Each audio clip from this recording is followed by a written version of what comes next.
Alors, mesdames, mesdemoiselles et messieurs, bonjour et bienvenue dans cette chronique de ma passion de Katanga Télévision.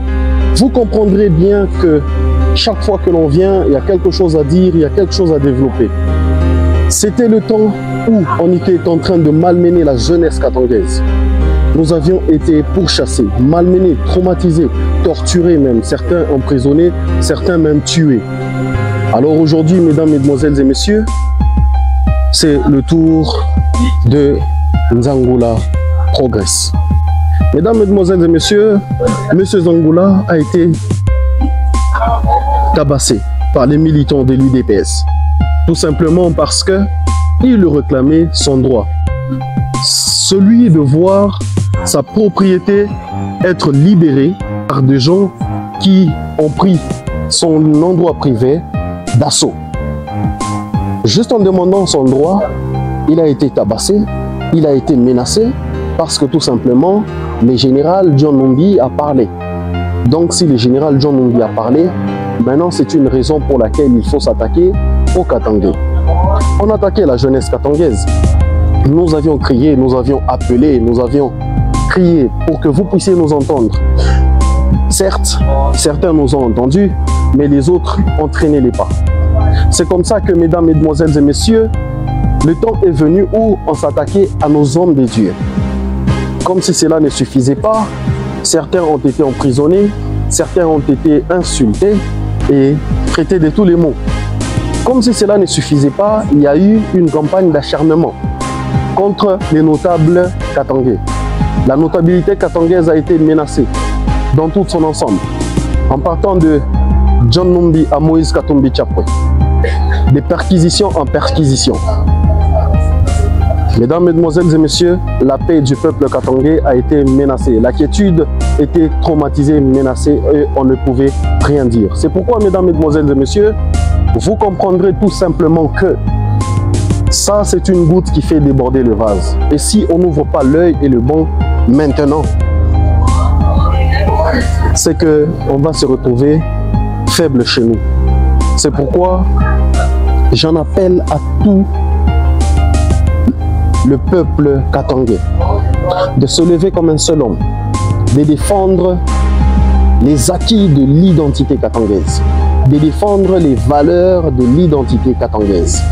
Mesdames, mesdemoiselles et messieurs, vous comprendrez que ce que les militants de l'UDPS sont en train de faire, c'est juste une campagne pour traumatiser, et c'est pour intimider le peuple katangais, c'est pour nous transmettre la peur.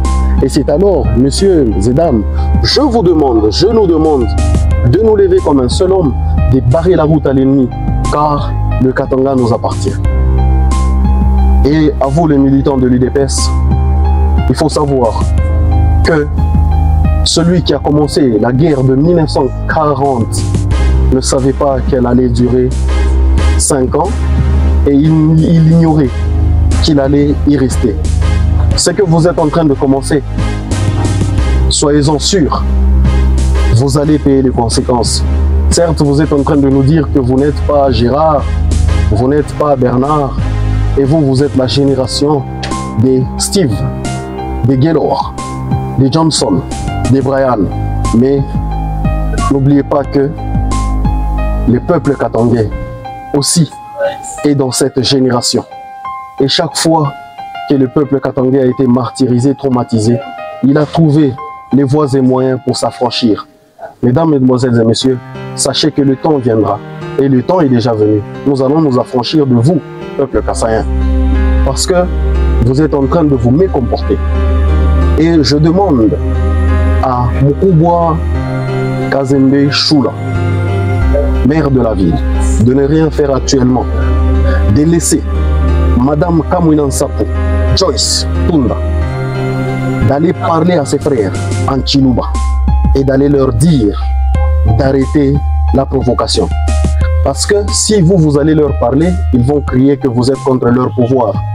Et ils vont vous piéger pour qu'ils vous fassent partir comme c'était le cas de Lubaba. Ils vont faire la politique à la Lubaba pour que toi tu puisses partir et qu'on se retrouve avec au maire de la ville, Kamouinan Sapo, Joyce, celle qui est déterminée à couper les sexes du peuple katangais. Mesdames, mesdemoiselles et messieurs, C'était Jérémy Dominique Bissibo. Nous devons protéger nos notables katangais, nous devons protéger nos frères, nous devons protéger nos jeunes, nous devons protéger nos oncles, nos tantes, nos parents. Parce que si on ne se lève pas maintenant, ça sera trop tard et mieux vaut agir maintenant. Changeons les choses ici et maintenant. Mesdames, Mesdemoiselles et Messieurs, c'était Jérémy Dominique Bissibo devant la caméra de Ma Passion de Katanga Télévision. Si vous avez aimé cette chronique, n'oubliez pas de nous laisser un pouce bleu. N'oubliez pas de partager le lien. Surtout, n'oubliez pas de vous abonner à la chaîne pour nous donner beaucoup plus de force. Le numéro vous sera affiché pour des suggestions et quelques conseils en rapport avec ce que nous sommes en train de faire sur Ma Passion de Katanga Télévision. Ciao, à bientôt.